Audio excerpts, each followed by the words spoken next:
ನಮಸ್ಕಾರ ವೀಕ್ಷಕರಿಗೆ. ನಾವು ಇಂದಿನ ಈ ಡಿಸ್ಕಷನ್ಸಲ್ಲಿ ಕರ್ಮ ಅಂದರೆ ಏನು, ನಾವು ಅಂದ್ಕೊಳ್ತೀವಿ ಕರ್ಮ ಅನ್ನೋದು ಏಕೆ, ನಮ್ಮ ಜೀವನದಲ್ಲೇ ಏಕೆ, ಏನಪ್ಪ ಇದು ಪ್ರಾರಬ್ಧ ಕರ್ಮ, ಯಾಕೆ ನಮಗೆ ಈ ರೀತಿಯ ಸಮಸ್ಯೆಗಳು ಬರುತ್ತೆ, ಬೇರೆಯವರಿಗೆ ಬೇರೆ ಜನಗಳಿಗೆ ಕಷ್ಟಗಳಿರಲ್ಲ, ನಮಗೆ ಯಾಕೆ ಈ ರೀತಿಯ ನಾನಾ ರೀತಿಯ ಸಮಸ್ಯೆಗಳು, ಯಾವ ಜನ್ಮದ ಕರ್ಮನಪ್ಪ ಅಂತ ಅಂದ್ಕೊಳ್ತಾ ಇರ್ತೀವಿ.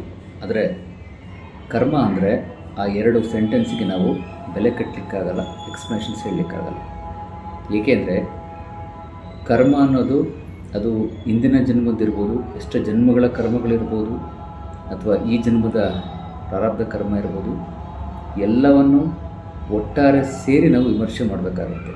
ಅದರಲ್ಲಿ 3 ರೀತಿಯ ಕರ್ಮಗಳು ಬರುತ್ತೆ: ಸಂಚಿತ ಕರ್ಮ, ಪ್ರಾರಬ್ಧ ಕರ್ಮ, ಆಗಮ ಕರ್ಮ ಅಂತ ಹೇಳ್ತೀವಿ.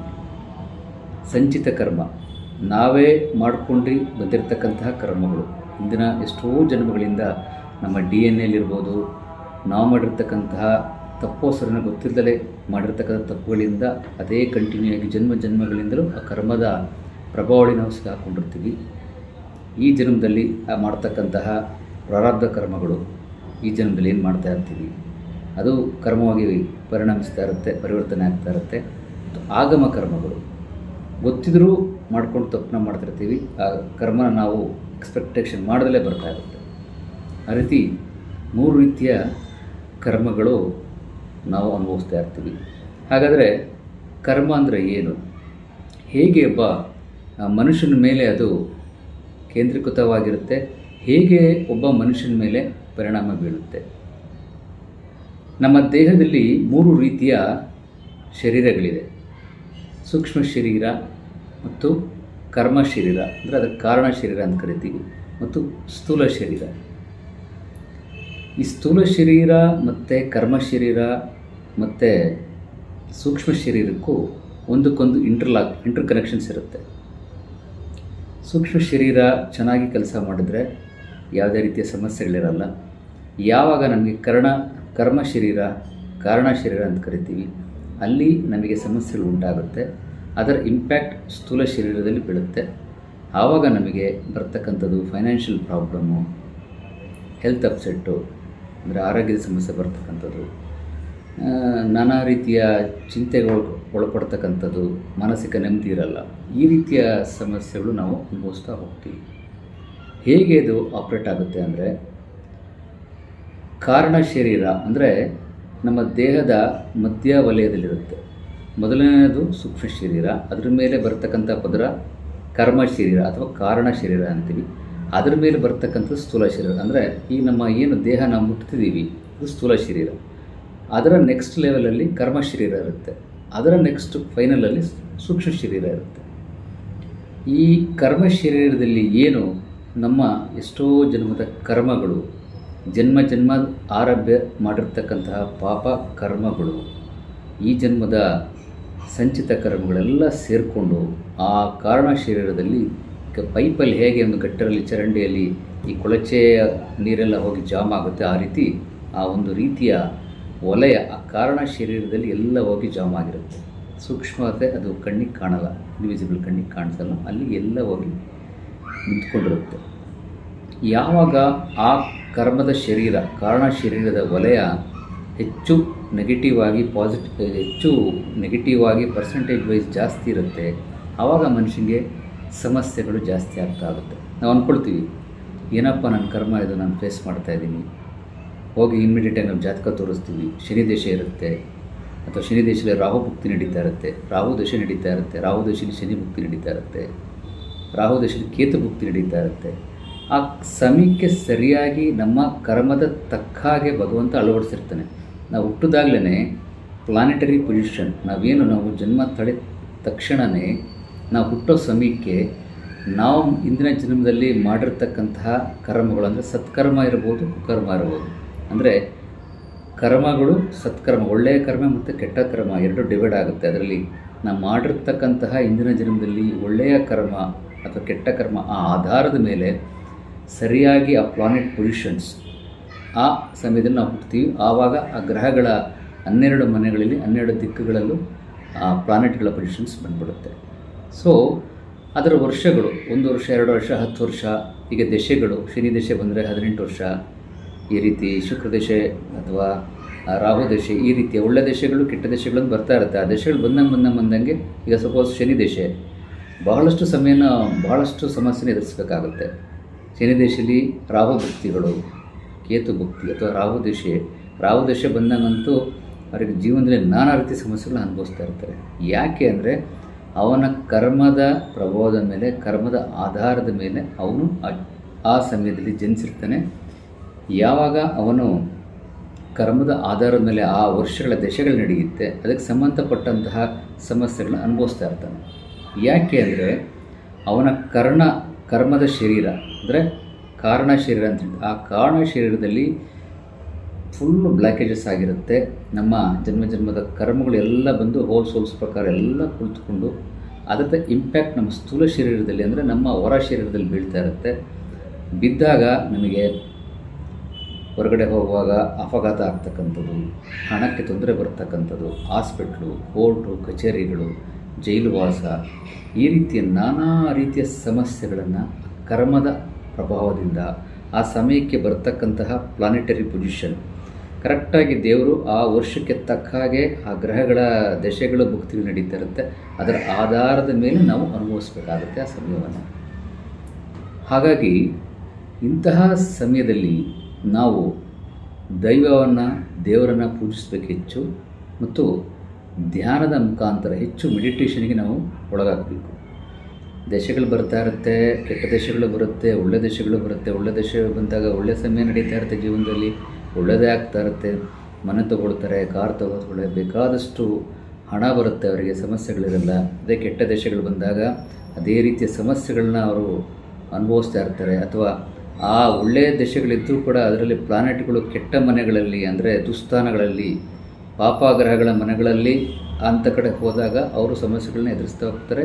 ಇದೆಲ್ಲ ನಮ್ಮ ಕರ್ಮದ ಪ್ರಭಾವಳಿಗಳು, ಕರ್ಮದ ಆಧಾರದ ಮೇಲೆ ನಮ್ಮದು ಚಾರ್ಟು ರೆಡಿಯಾಗಿರುತ್ತೆ. ಪ್ರಾರಬ್ಧ ಕರ್ಮಗಳು ನಮ್ಮ ಹಿಂದಿನ ಜನ್ಮದಿಂದ ಏನು ಮಾಡ್ಕೊಂಬಂದಿರ್ತೀವಿ, ಅದೇ ಥರ ಬ್ಲೂ ಪ್ರಿಂಟ್ ಏನು ನಾವು ಮಾಡಿರ್ತೀವಿ ಹಿಂದಿನ ಜನ್ಮ, ಅದನ್ನು ನಾವು ಈ ಲೈಫಲ್ಲಿ ಅನುಭವಿಸ್ತೀವಿ. ಅದನ್ನೇ ಕರ್ಮ ಅಂತ ಹೇಳೋದು. ಏನಪ್ಪ ನನ್ನ ಹಣೆ ಬರ ಹೀಗಾಯಿತು, ಎಲ್ಲರೂ ಚೆನ್ನಾಗಿದ್ದಾರೆ, ನನಗೆ ಯಾಕೆ ಈ ಪರಿಸ್ಥಿತಿಗಳು ಅಂತ ಅಂದ್ಕೊಳ್ತೀವಿ. ಆದರೆ ನಾವು ಅಂತಹ ಸಮಯದಲ್ಲಿ ಧೃತಿಗಿಡಬಾರ್ದು. ಅಂತಹ ಸಮಯದಲ್ಲಿ ಭಗವಂತನ ಸಾನ್ನಿಧ್ಯವನ್ನು ಆರಾಧಿಸಬೇಕು. ಈಗ ಸಪೋಸ್ ಶನಿ ದಶೆ ಇದ್ದಂಥ ಸಮಯದಲ್ಲಿ ಶನಿ ಪರಮಾತ್ಮನ ಶನಿ ಮಂತ್ರಗಳನ್ನು, ಬೀಜ ಮಂತ್ರಗಳನ್ನು ಶನೀಶ್ವರ ಟೆಂಪಲಿಗೆ ಪೂಜೆ ಮಾಡ್ತಕ್ಕಂಥದ್ದು, ಆ ಭಗವಂತನಿಗೆ ಎಣ್ಣೆಯನ್ನು ಕೊಟ್ಟು ಅವನನ್ನು ಸಂತೃಪ್ತಿ ಮಾಡ್ತಕ್ಕಂಥದ್ದು ಮಾಡಬೇಕು.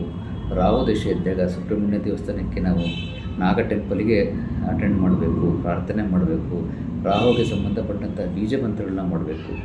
ಈ ರೀತಿ ನಮ್ಮ ದಶೆಗಳು, ನಮ್ಮ ಏನು 20 ವರ್ಷ 30 ವರ್ಷ 40 ವರ್ಷ ನಮ್ಮದು ಲೈಫ್ ಜರ್ನಿ ನಡೀತಾ ಇರುತ್ತೆ, ಆ ಸಮಯದಲ್ಲಿ ನಮ್ಮ ಜಾತಕವನ್ನು ನೋಡಿಕೊಂಡು ಅದಕ್ಕೆ ತಕ್ಕಂತಹ ಪೂಜೆಗಳನ್ನ ಮಾಡ್ಕೊಳ್ತಾ ಹೋಗಬೇಕಾಗುತ್ತೆ, ಬೇರೆ ದಾರಿ ಇರೋದು. ಆದರೆ ನಾವು ಯಾವಾಗ ನಮ್ಮ ಒಂದು ಲೈಫ್ ಈ ಮೆಟೀರಿಯಲಿಸ್ಟಿಕ್ ಲೈಫಲ್ಲಿ ಅದನ್ನು ಶಿಫ್ಟ್ ಮಾಡಿಕೊಂಡು ಆಧ್ಯಾತ್ಮಿಕದ ಕಡೆಗೆ ತಿರುಗಿಸ್ಕೊಂಡಾಗ ನಿಮಗೆ ಯಾವ ದಶೆಗಳು ಬರಲಿ, ಯಾವ ಸಮಸ್ಯೆಗಳು ಬರಲಿ, ಏನೇ ಬಂದರೂ ಕೂಡ ನೀವು ಪ್ರತಿನಿತ್ಯ ಮೆಡಿಟೇಷನ್ ಧ್ಯಾನಕ್ಕೆ ಒಂದು ಕನಿಷ್ಠ ಪಕ್ಷ 1 ಗಂಟೆ 2 ಗಂಟೆನ ತೊಡಗಿಸ್ಕೊಂಡು ಪ್ರಾಣಾಯಾಮನ ಮಾಡಿ ನಮ್ಮ ಮನಸ್ಸನ್ನು ಸಮಸ್ಥಿತಿಗೆ ತಂದುಕೊಂಡು ಧ್ಯಾನವನ್ನು ಮಾಡ್ತಾಯಿದ್ರೆ ನಿಮಗೆ ಕ್ರಮೇಣವಾಗಿ ಹಂತವಾಗಿ ನಮ್ಮ ಆ ಕರ್ಮ ಶರೀರ, ಕಾರಣ ಶರೀರ ಅಂತ ಏನು ಹೇಳ್ತಾ ಇದ್ದೀನಿ, ಆ ಕರ್ಮಗಳೆಲ್ಲ ಪೈಪಲ್ಲಿ ಕುತ್ಕೊಂಡಿರುತ್ತಲ್ಲ, ಜಾಯ್ನ್ ಆಗಿರುತ್ತಲ್ಲ, ಆ ವಲಯ ಅದು ಹಂತವಾಗಿ ಕರಗ್ತಾ ಬರುತ್ತೆ. ಅದು ಹೇಗೆ ಕರಗದ ಹಾಗೆ ನಾವು ಮೆಡಿಟೇಷನ್ ಮಾಡಿದಾಗೆ ಕರಗದ ಹಾಗೆ ನಮ್ಮ ಪ್ರಭಾವಳಿ ಜಾಸ್ತಿ ಆಗುತ್ತಾ ಹೋಗುತ್ತೆ. ಆಗ ನಮ್ಮ ಬೇಡಿಕೆಗಳು ಈಡೇರ್ತಾ ಹೋಗುತ್ತೆ. ಯಾವುದೇ ದಶೆಗಳು, ಯಾವುದೇ ಸಮಸ್ಯೆಗಳಿದ್ದರೂ ಕೂಡ ಅಂಥ ಸಮಯದಲ್ಲೂ ಕೂಡ ನಮ್ಮ ಇಚ್ಛೆಗಳು ಈಡೇರುತ್ತೆ. ಆ ಭಗವಂತನೇ ಬಂದು ನಮ್ಮ ಇಚ್ಛೆಗಳನ್ನ ಈಡೇರಿಸ್ತಾನೆ. ಏಕೆ ಅಂದರೆ ನಮ್ಮ ಕರ್ಮ ಸವಿತಾ ಬರುತ್ತೆ. ಸೊ ಅದಕ್ಕೋಸ್ಕರನೇ ಹಿಂದಿನ ಕಾಲದಲ್ಲಿ ಹಿರಿಯರು ಸಂಜೆ ಆದರೆ ದೀಪ ಹಚ್ಚಬೇಕು ಮನೆಯಲ್ಲಿ, ಬೆಳಿಗ್ಗೆ ಆದರೆ ಪೂಜೆ, ಸಂಧ್ಯಾ ವಂದನೆ, ಪ್ರಾರ್ಥನೆ, ಹೋಮ ಹವನಾದಿಗಳನ್ನು, ಮಂತ್ರಪಠಗಳನ್ನ ಹೇಳ್ತಾ ಇದ್ದರು. ಇದಕ್ಕೋಸ್ಕರನೇ ಈಗಿನ ಕಲಿಯುಗದಲ್ಲಿ, ಅದರಲ್ಲೂ ಈಗ ಬರ್ತಕ್ಕಂತಹ ಏನು ಮೆಟೀರಿಯಲಿಸ್ಟಿಕ್ ಲೈಫಲ್ಲಿ ಅದನ್ನೆಲ್ಲ ಜನ ಮರೀತಾ ಇದ್ದಾರೆ. ಯಾವಾಗ ನಾವು ಇದನ್ನು ಆಧ್ಯಾತ್ಮಿಕಕ್ಕೆ ತಿರುಗಿಸ್ಕೊಂಡು ಪ್ರಾರ್ಥನೆಯನ್ನು ಮಾಡಿಕೊಂಡು ಮಂತ್ರಗಳನ್ನ ಪಠಿಸ್ಕೊಂಡು ಹೋಗ್ತೀವಿ, ಆಗ ನಮ್ಮಲ್ಲಿ ಶೇಖರಣೆ ಆಗಿರ್ತಕ್ಕಂತಹ ಆ ಪ್ರಾರಬ್ಧ ಕರ್ಮ, ಸಂಚಿತ ಕರ್ಮ, ಆಗಮ ಕರ್ಮ ಅಂತ ಏನು ಹೇಳ್ತೀವಿ, ಅದು ಹಂತ ಹಂತವಾಗಿ ನಮಗೆ ಕಡಿಮೆ ಆಗ್ತಾ ಬರುತ್ತೆ. ಯಾವಾಗ ಕರ್ಮಗಳು ಆ ಪ್ರಭಾವಳಿ ಕಡಿಮೆ ಆಗುತ್ತೆ, ಅಂದರೆ ಸತ್ಕರ್ಮಗಳು ಏರ್ತಾ ಹೋಗುತ್ತೆ, ಆವಾಗ ನಮಗೆ ನಮ್ಮ ಎಕ್ಸ್ಪೆಕ್ಟೇಷನ್, ನಾವೇನು ಅಂದ್ಕೊಂಡಿದ್ದೀವಿ ಆ ಎಕ್ಸ್ಪೆಕ್ಟೇಷನ್ ಆಗಲಿಕ್ಕೆ ಸಾಧ್ಯ ಆಗ್ತದೆ. ಯಾವುದೇ ದಿಶೆ, ಯಾವುದೇ ಸಮಸ್ಯೆಗಳಿದ್ದರೂ ಕೂಡ ಭಗವಂತನ ಪಾದವನ್ನು ಗಟ್ಟಿಯಾಗಿ ಹಿಡ್ಕೊಂಡು ಆ ಮಂತ್ರಗಳನ್ನ ಪಠಣೆ ಮಾಡೋದ್ರಿಂದ ಕನಿಷ್ಠ ಪಕ್ಷ ಪ್ರತಿನಿತ್ಯ ಅವರ ವಯಸ್ಸಿಗೆ ತಕ್ಕ ಆದರೂ ಪ್ರಾರ್ಥನೆನ ಮಾಡಬೇಕು. ಈಗ 30 ವರ್ಷದ ಒಬ್ಬ ಯುವಕ ಆದರೆ ಕನಿಷ್ಠ ಪಕ್ಷ 30 ನಿಮಿಷ ಧ್ಯಾನವನ್ನು ಮಾಡಬೇಕು, 40 ವರ್ಷದಲ್ಲಿ 40 ನಿಮಿಷ ಮಾಡಬೇಕು. ಹಾಗೆ ಅದು ಮಿನಿಮಮ್ ಆಗಿ ಮಾಡಬೇಕಾಗುತ್ತೆ. ಅದು ಇಲ್ಲ ಅಂದರೆ ನಾವು ಪ್ರತಿನಿತ್ಯವನ್ನು ಅಟ್ಲೀಸ್ಟ್ 1 ಗಂಟೆ ಅಥವಾ 2 ಅವರ್ಸ್ 3 ಅವರ್ಸ್ ಮ್ಯಾಕ್ಸಿಮಮ್ ನಾವು ಮೆಡಿಟೇಷನ್ ಧ್ಯಾನಕ್ಕೆ ನಮ್ಮ ದೇಹವನ್ನು ನಾಡಿ ಶುದ್ಧಿ, ಪ್ರಾಣಾಯಾಮ, ಹಂಸ ಧ್ಯಾನಗಳೆಲ್ಲ ಬರುತ್ತೆ, ನಾನು ಮುಂದೆ ಹೇಳ್ತೀನಿ ಅದೆಲ್ಲ. ಅಂತಹ ಧ್ಯಾನಗಳನ್ನು ಪ್ರತಿನಿತ್ಯ ಬೆಳಿಗ್ಗೆ ಸಂಜೆ ತೊಡಗಿಸ್ಕೊಂಡು ಅಥವಾ ಮಧ್ಯರಾತ್ರಿಯಲ್ಲಿ ಪ್ರಾರ್ಥನೆ ಮಾಡೋದು ಕೂಡ ಎಷ್ಟೋ ರೀತಿಯ ನಮ್ಮ ಕರ್ಮಗಳು ಕರೆಯುತ್ತೆ. ಏಕೆಂದರೆ ಜನ್ಮ ಜನ್ಮದ ಕರ್ಮಗಳನ್ನು ಯಾರೆಂದೂ ತೆಗಿಯೋಕ್ಕಾಗಲ್ಲ. ಅದು ಭಗವಂತನ ಒಬ್ಬನಿಂದ ಮಾತ್ರ ಸಾಧ್ಯ. ಅದು ಯಾರೂ ಕೂಡ ನಾವು ಅದನ್ನು ಡಿಲೀಟ್ ಮಾಡಲಿಕ್ಕಾಗಲ್ಲ. ಅದು ಆಲ್ರೆಡಿ DNA ರೆಕಾರ್ಡ್ ಆಗಿರುತ್ತೆ. ಅಂತಹ DNA ರೆಕಾರ್ಡ್ ಆಗಿದ್ದರೂ ಕೂಡ ಅಕೌಶಿಕ್ ರೆಕಾರ್ಡ್ ಅಂತ ಹೇಳ್ತೀವಿ. ನಾವು ಏನು ದೇಹವನ್ನು ಬಿಡ್ತೀವಿ, ನಮ್ಮ ದೇಹವನ್ನು ಬಿಟ್ಟು ಹೋಗುವಾಗ ಒಂದು ಲೇಯರ್, ಒಂದು ಸೂಕ್ಷ್ಮ ಶರೀರ ಅದು ಅಕೌಶಿಕ್ಲೇ ರೆಕಾರ್ಡ್ ಆಗಿಬಿಡುತ್ತೆ. ನೀವು ಮತ್ತೆ ಇನ್ನೊಂದು ಜನ್ಮದಲ್ಲಿ ಹುಟ್ಟಿದಾಗ ಆ ಒಂದು ಸೋಲಿಗೆ ನೀವು ಮಾಡಿರ್ತಕ್ಕಂಥ ಕರ್ಮಗಳೆಲ್ಲ ಫೀಡ್ ಆಗುತ್ತೆ. ಆ ದಶೆಗಳು, ಆ ವರ್ಷಗಳು ಬಂದಾಗೆ, ಆ ಗ್ರಹಗಳದ್ದು ಪ್ಲಾನೆಟರಿ ಪೊಸಿಷನ್ಸ್ ಬಂದಾಗೆ ನಿಮಗೆ ಅದರ ತಕ್ಕ ಹಾಗೆ ಇದರ ಪಾಸಿಟಿವ್ ನೆಗೆಟಿವ್ ಸತ್ಕರ್ಮ ಕುಕರ್ಮದ ಆಧಾರದ ಮೇಲೆ ನಿಮಗೆ ಅದರಿಂದ ಪ್ರಯೋಜನಗಳಿರ್ಬೋದು, ಇಂಪ್ಲಿಮೆಂಟೇಷನ್ ಇರ್ಬೋದು, ಅದರಿಂದ ಏನೇನು ಆಗ್ತಾ ಹೋಗ್ತಾ ಇರುತ್ತೆ ಪ್ರತಿ ಸರಿನೂ ಬಂದಾಗ. ಸೊ ಅದೆಲ್ಲ ರೆಕಾರ್ಡ್ ಆಗಿಬಿಟ್ಟಿರುತ್ತೆ. ಹೇಗೆ ನಮ್ಮ ಸೆಂಟ್ರಲ್ ಗೌರ್ಮೆಂಟಲ್ಲಿ ಒಂದು ಫೈಲ್ ಇರುತ್ತೆ, ಕರ್ನಾಟಕದಲ್ಲಿ ಇದ್ದರೂ ಕೂಡ ಕರ್ನಾಟಕದ ಫೈಲ್ ಕೂಡ ಒಂದು ಸೆಂಟ್ರಲ್ ಗೌರ್ಮೆಂಟಲ್ಲಿ ಇದ್ದೇ ಇರುತ್ತೆ. ಹಾಗೆ ನಾವು ದೇಹ ಬಿಡುವಾಗ ನಾವೇನು ಮಾಡಿರ್ತೀವಿ ಅದೆಲ್ಲ ಅಕೌಶಿಕ್ ರೆಕಾರ್ಡ್ ಅಂತ ಅಲ್ಲಿ ರೆಕಾರ್ಡ್ ಆಗಿಬಿಡುತ್ತೆ, ಮೇಲಿನ ಲೋಕದಲ್ಲಿ ರೆಕಾರ್ಡ್ ಆಗಿರುತ್ತೆ. ನೀವು ಇನ್ನೊಂದು ಜನ್ಮಕ್ಕೆ ಇನ್ನೊಂದು ಸೋಲ್ ಕಮ್ಯುನಿಕೇಷನ್ನ ಇನ್ನೊಂದು ಜನ್ಮದಲ್ಲಿ ಹುಟ್ಟುವಾಗ ಅದು ನಿಮಗೆ ಆ ಅಕೌಶಿಕ್ ರೆಕಾರ್ಡ್ ನಿಮಗೆ ಫೀಡ್ ಮಾಡಿ ಕಳಿಸ್ತಾನೆ ಭಗವಂತ. ಸೊ ಅದೇ ಕರ್ಮ. ನೀವು ಎಷ್ಟು ಕರ್ಮ ಮಾಡಿ ಬಂದಿರ್ತೀರ ಬ್ಯಾಂಕಲ್ಲಿ ಬ್ಯಾಲೆನ್ಸ್ ಇಟ್ಟಾಗಿ ಅದನ್ನು ನಾವು ಈ ಜನ್ಮದಲ್ಲಿ ಖರ್ಚು ಮಾಡ್ತೀವಿ. ಯಾರೊಬ್ಬ ಒಳ್ಳೆ ರಾಯಲ್ ಕಾರಲ್ಲಿ ಹೋಗ್ತಾ ಇರ್ತಾನೆ, ನಾವು ನೋಡ್ತೀವಿ ನಮ್ಮ ಹತ್ರ ಏನೂ ಇರಲ್ಲ, ಏನಪ್ಪ ಅವನು ಕಾರಲ್ಲಿ ತಿರುಗಾಡ್ತಾ ಇದ್ದಾನೆ, ಎಷ್ಟು ಪುಣ್ಯ ಮಾಡ್ಯಾನೆ ಅಂತ ತಿಳ್ಕೊಳ್ತೀವಿ. ಆದರೆ ಹಿಂದಿನಲ್ಲಿ ಪುಣ್ಯ ಮಾಡಿ ಬಂದಿರ್ತಾನೆ, ಅದನ್ನು ಬ್ಯಾಂಕಲ್ಲಿ ಡೆಪಾಸಿಟ್ ಅದನ್ನು ಇಟ್ಟು ಈ ಜನ್ಮದಲ್ಲಿ ಖರ್ಚು ಮಾಡ್ತಾ ಇರ್ತಾನೆ ಅಷ್ಟೇ. ಅದು ಅವನ ಸುಕೃತ. ಸೊ ಹಾಗಾಗಿ ಇದೆಲ್ಲ ಕರ್ಮಕ್ಕೆ ಸಂಬಂಧಪಟ್ಟಿದ್ದು. ಸತ್ಕರ್ಮ ಕುಕರ್ಮ ಅವರವರ ಜನ್ಮಕ್ಕೆ ಬಂದಂತಹ ಕರ್ಮವನ್ನು ಅವರು ಅನುಭವಿಸಲೇಬೇಕಾಗುತ್ತೆ. ಅಂತಹ ಕರ್ಮಗಳು ಎಲ್ಲರಿಗೂ ಇರುತ್ತೆ. ಆದರೆ ನಾವು ಧ್ಯಾನವನ್ನು ಹೆಚ್ಚು ತೊಡಗಿಸ್ಕೊಂಡು ಮೆಡಿಟೇಷನ್ ಅಂದರೆ ಈಗೇನು ಪ್ರಾಣಾಯಾಮ ಮಂತ್ರಗಳನ್ನ ಪಠಿಸೋದು ಹೆಚ್ಚು ಮಾಡಿದಾಗ ಹಂತ ಹಂತವಾಗಿ ನಮ್ಮ ದೇಹದಲ್ಲಿರ್ತಕ್ಕಂತಹ ಕರ್ಮ ಶರೀರ, ಕಾರಣ ಶರೀರ ಕರಗ್ತಾ ಬರ್ತದೆ. ಆಗ ನಮ್ಮ ಸೂಕ್ಷ್ಮ ಶರೀರ ಏನು ನನ್ನ 3ನೇ ಶರೀರ ಒಳಗಡೆ ಇರತಕ್ಕಂತಹ ಸೂಕ್ಷ್ಮ ಶರೀರ ಆಟೋಮೆಟಿಕ್ಕಾಗಿ ಆ್ಯಕ್ಟಿವೇಟ್ ಆಗಿ ನಾವು ಧ್ಯಾನಾವಸ್ಥೆಗೆ ಹೋಗಿ ಭಗವಂತನ ಕಾಣಲಿಕ್ಕೆ ಸಾಧ್ಯ. ನಮ್ಮ ಎಕ್ಸ್ಪೆಕ್ಟೇಷನ್ನು, ನಮ್ಮ ಅನುಭವಗಳು, ಶ್ರವಣ, ಸ್ಪರ್ಶನ, ಭಗವಂತನ ದರ್ಶನ ಎಲ್ಲವೂ ಸಿಗ್ತಾ ಹೋಗುತ್ತೆ. ನಮ್ಮ ಕರ್ಮಗಳು ಏನೇ ಇದ್ರೂ ಭಗವಂತ ಸೂಕ್ಷ್ಮತೆಯಿಂದ ಫ್ರಾಕ್ಷನ್ ಆಫ್ ಸೆಕೆಂಡಲ್ಲಿ ಅದನ್ನು ಕರಗಿಸ್ಬಿಡ್ತಾನೆ. ಹಾಗಾಗಿ ಎಲ್ಲರೂ ಮೃತಿಗಿಡದೆ ಭಗವಂತನ ಧ್ಯಾನವನ್ನು ಮಾಡೋಣ ಅಂತ ಹೆಚ್ಚು ಪ್ರಾಣಾಯಾಮ ಮೆಡಿಟೇಷನ್ನ ತೊಡಗಿಸ್ಕೊಳ್ಳಿ ಅಂತ ಎಲ್ಲರೂ ಪ್ರಾರ್ಥಿಸ್ತೀನಿ. ನಮಸ್ಕಾರ. ಎಲ್ಲರಿಗೂ ಒಳಿತಾಗಲಿ, ಶುಭವಾಗಲಿ, ಶುಭಮಸ್ತು.